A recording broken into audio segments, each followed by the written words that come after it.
Hi hello welcome back to smart nursing preparation. ఈరోజు వీడియోలో MHSRB shift 2 పేపర్లోని question number 71 నుండి 80 వరకు డిస్కస్ చేయబోతున్నాం. సో వీడియోనైతే ఎండ్ వరకు చూసేయండి. Question number 71. The following statements are related to standards of a good diagram except. కింద ఇచ్చిన ఆప్షన్స్లో 3 ఆప్షన్స్ గుడ్ డయాగ్రామ్ యొక్క స్టాండర్డ్స్.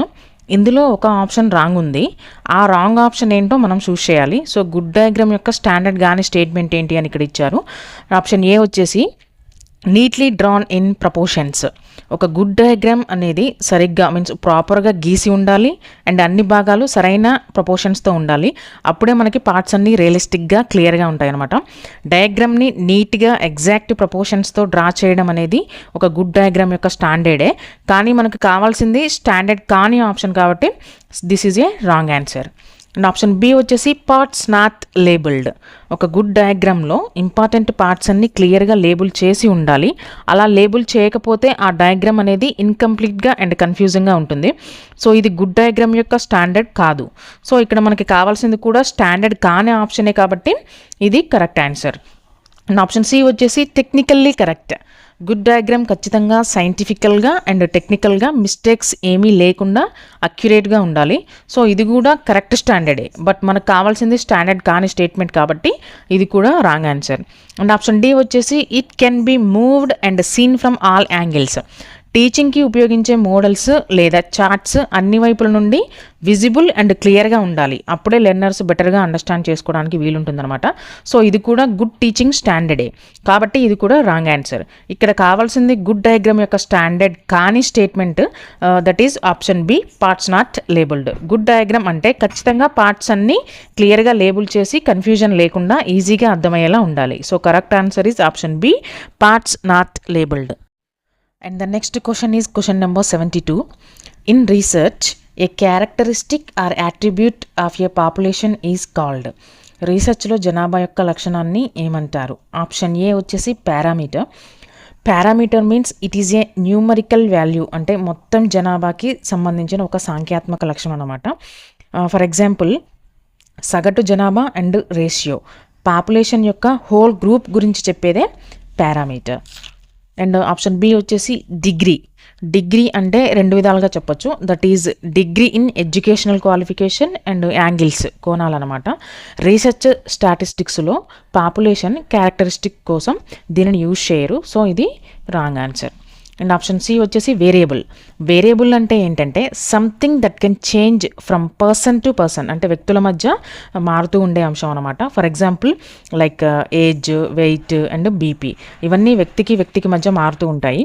ఇక్కడ ఇంపార్టెంట్ పాయింట్ ఏంటంటే వేరియబుల్ని ఇండివిజువల్స్ ఆర్ శాంపిల్స్తో మెజర్ చేస్తాం. బట్ మనకు కావాల్సింది హోల్ పాపులేషన్ని డిస్క్రైబ్ చేసేది. సో ఇది కూడా wrong answer. And option D వచ్చేసి వ్యాలిడిటీ. వ్యాలిడిటీ అంటే ఏంటంటే ఒక టెస్ట్ నిజంగా మెజర్ చేయాల్సిన విషయాన్ని సరిగ్గా మెజర్ చేస్తుందా లేదా అన్నది. ఇది మెజర్మెంట్ క్వాలిటీ గురించి తెలియజేస్తుంది, నాట్ పాపులేషన్ క్యారెక్టరిస్టిక్. సో ఇది కూడా wrong answer. So in research a characteristic or attribute of a population is called parameter. So correct answer వచ్చేసి option A parameter. And the next question is question number 73. The nurse's experience at night shift is negatively related to the length of stay of patients in hospital is an example of. Night షిఫ్ట్లో nurses యొక్క experience అనేది patients హాస్పిటల్లో stay చేసే days or టైంకి సంబంధం కలిగి ఉంటుంది, అది కూడా నెగిటివ్గా. సో కింద ఇచ్చిన ఆప్షన్స్లో ఈ స్టేట్మెంట్ దేనికి ఉదాహరణ అని ఇచ్చారు. ఆప్షన్ ఏ ఇండక్టివ్ హైపోథీసిస్. ఇండక్టివ్ హైపోథీసిస్ అంటే ఏంటంటే కొన్ని స్పెసిఫిక్ కేసెస్ని అబ్జర్వ్ చేసిన తర్వాత ఒక జనరల్ ఐడియాకి రావటం. ఫర్ ఎగ్జాంపుల్ కొన్ని వార్డుల్లో పనిచేసే ఎక్స్పీరియన్స్డ్ నర్సెస్ పేషెంట్స్ స్టేని రెడ్యూస్ చేశారని రూపొందించే ఒక అజంప్షన్, ఒక ఊహ అన్నమాట. అబ్జర్వ్ చేసి ఎక్స్పీరియన్స్డ్ నర్సెస్ రోగుల యొక్క హాస్పిటల్ స్టేని తగ్గించారని ఒక జనరల్ అజంప్షన్కి రావటం. This is inductive hypothesis. And option B deductive hypothesis. Deductive hypothesis అంటే ఏంటంటే ముందే ఉన్న థియరీ ప్రకారం వేరియబుల్స్ మధ్య సంబంధాన్ని ఊహించడం. ఫర్ ఎగ్జాంపుల్ నర్సింగ్ సిద్ధాంతం ఆధారంగా ఎక్స్పీరియన్స్ ఉన్న నర్సెస్ రోగులు హాస్పిటల్లో ఉండే రోజులు తగ్గిస్తారని ఊహించడం. This is deductive hypothesis. And option C వచ్చేసి నల్ హైపోథీసిస్. నల్ హైపోథీసిస్ అంటే ఏంటంటే టూ వేరియబుల్స్ మధ్య ఎలాంటి సంబంధం లేదని చెప్పే ఒక అజంప్షన్ అనమాట. ఫర్ ఎగ్జాంపుల్ ఇక్కడ నర్సెస్ ఎక్స్పీరియన్స్ అనేది ఒక variable, length of stay of patients అనేది ఒక వేరియబుల్. ఈ రెండు వేరియబుల్స్ మధ్య ఎలాంటి సంబంధం లేదు అని చెప్పేదే నల్ హైపోథీసిస్. నర్సెస్ ఎక్స్పీరియన్స్కి లెంత్ ఆఫ్ స్టేకి ఎలాంటి సంబంధం లేదు. This is null hypothesis. And option D వచ్చేసి multi directional hypothesis. Multi directional hypothesis అంటే ఏంటంటే సంబంధం ఉందని చెబుతుంది, కానీ అది పెరుగుతుందా లేదా తగ్గుతుందా అనేది మాత్రం క్లియర్గా చెప్పదు. సో డైరెక్షన్ అనేది తెలియదు. ఫర్ ఎగ్జాంపుల్ నర్సెస్ ఎక్స్పీరియన్స్కి పేషెంట్స్ యొక్క లెంత్ ఆఫ్ స్టేకి మధ్య సంబంధం ఉంటుంది, బట్ అది పెరుగుతుందా లేదా తగ్గుతుందా అనేది చెప్పదు. So the nurses experience at night shift is negatively related to the length of stay of patients in hospital is example of null hypothesis. So the correct answer is option C, null hypothesis. And the next question is question number 74. Main function of St. John's ambulance is. St. John's ambulance యొక్క main function ఏంటి అని ఇచ్చారు. Option A providing first aid and first aid training.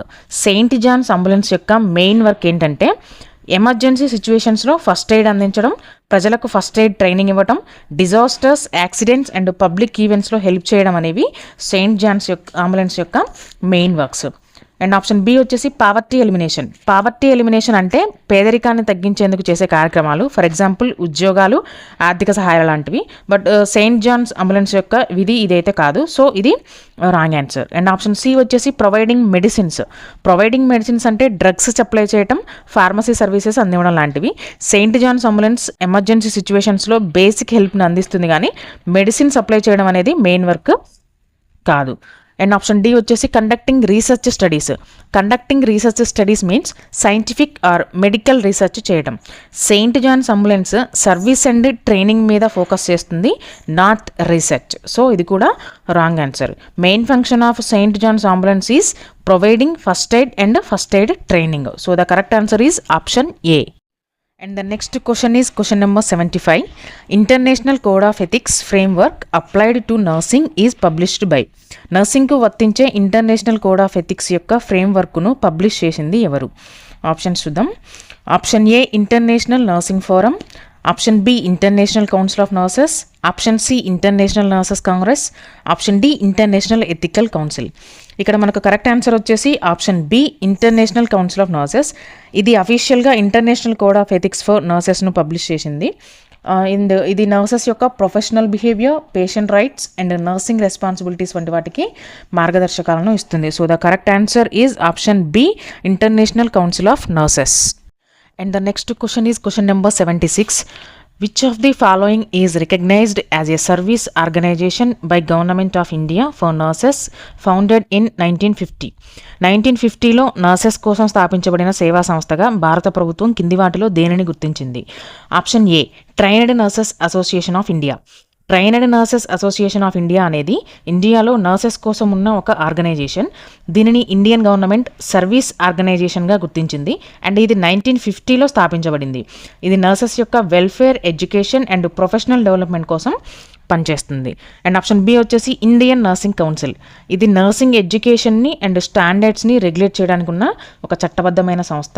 ఇది service organisation అయితే కాదు. And option C వచ్చేసి international nursing forum. ఇది కూడా భారత ప్రభుత్వం ద్వారా గుర్తింపు పొందిన నర్సింగ్ సేవా సంస్థ అయితే కాదు. అండ్ ఆప్షన్ డి వచ్చేసి ICMR, Indian Council of Medical research.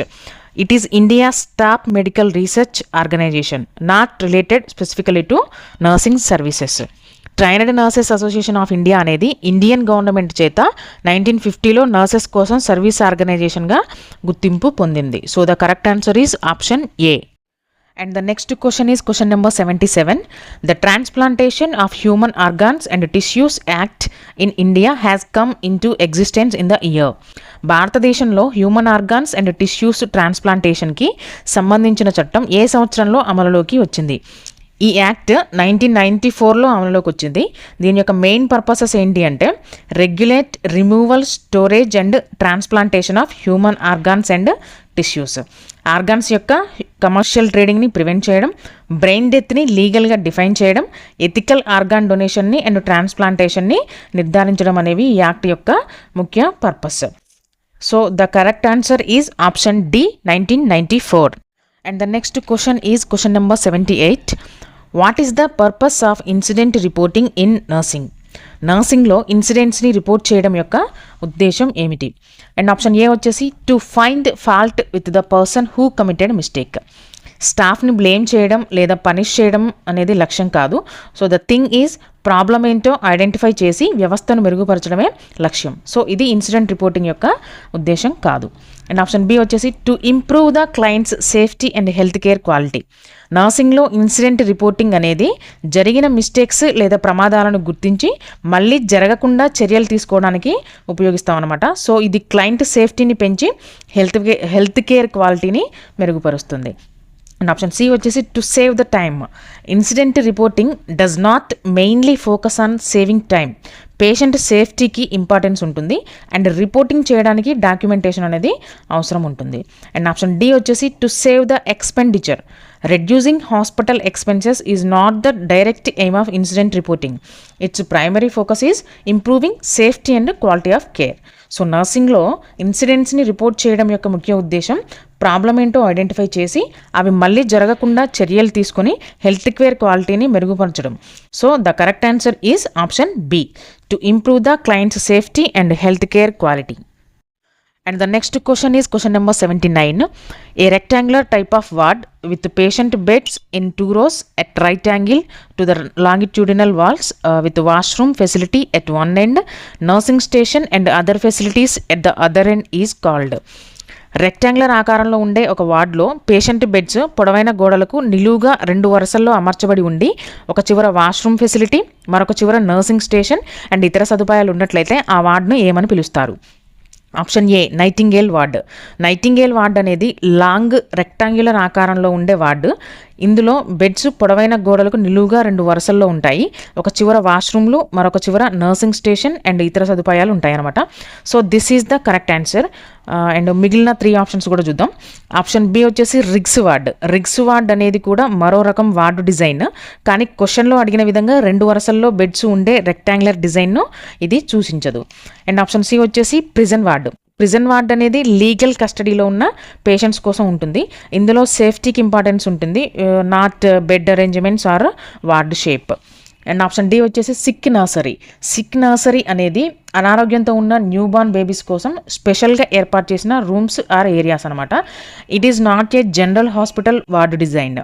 Rectangular ఆకారంలో ఉండే ఒక వార్డులో పేషెంట్ బెడ్స్ పొడవైన గోడలకు నిలువుగా 2 వరుసల్లో అమర్చబడి ఉండి ఒక సైడ్ వాష్రూమ్స్ ఇంకో సైడ్ నర్సింగ్ స్టేషన్ ఉన్నట్లయితే ఆ వార్డుని మనం నైటింగేల్ వార్డ్ అని అంటాం. So the correct answer is option A nightingale ward. And the next question is question number 80. The process of discarding institutional assets which are unfit for use as per the decision of the institutional committee is called. Institution committee decision ప్రకారం use చేయడానికి పనికిరాని స్థితిలో ఉన్న institutional అసెట్స్ని తొలగించే ప్రక్రియని ఏమని పిలుస్తారు? Option A condemnation. Condemnation అంటే ఏంటంటే కమిటీ నిర్ణయం ప్రకారం హాస్పిటల్ లేదా ఇన్స్టిట్యూషన్కి చెందిన వస్తువులు ఇక ఉపయోగించలేని స్థితిలో ఉన్నాయని అధికారికంగా ప్రకటించి వాటిని తొలగించడానికి అనుమతిని ఇవ్వడం.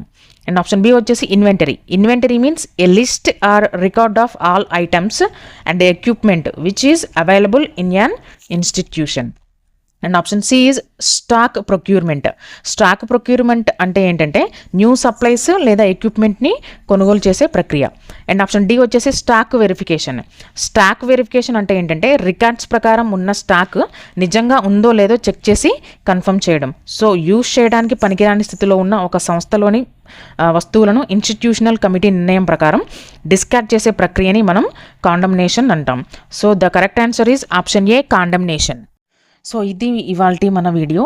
MHSRB previous year question paper that is shift 2 అయితే కంప్లీట్ అయింది. ఆగస్టు 2, 2023లో జరిగిన ఎగ్జామ్కి ఈ ఎగ్జామ్కి అయితే డిఫరెన్స్ చాలా ఉంది. ఈ పేపర్ని దానితో కంపేర్ చేస్తే కొంచెం టఫ్ ఉందనే చెప్పొచ్చు. సో నర్సింగ్ యాస్పిరెంట్స్ అందరూ వీలైనంత డీప్గా ప్రిపేర్ అవ్వడానికి ట్రై చేయండి. ఖచ్చితంగా ఎంతో కొంత చదివి రాస్తేనే మనం గౌట్ జాబ్ని క్రాక్ చేయగలుగుతాం. సో ఫ్యూచర్లో ఇంకా జాబ్ నోటిఫికేషన్స్ త్వరలోనే వచ్చే ఛాన్సెస్ చాలా ఉన్నాయి. So prepare well and don't waste your time. Shift 1 వీడియోలో మళ్ళీ కలుద్దాం. Like, share, subscribe our channel smart nursing preparation. Thank you.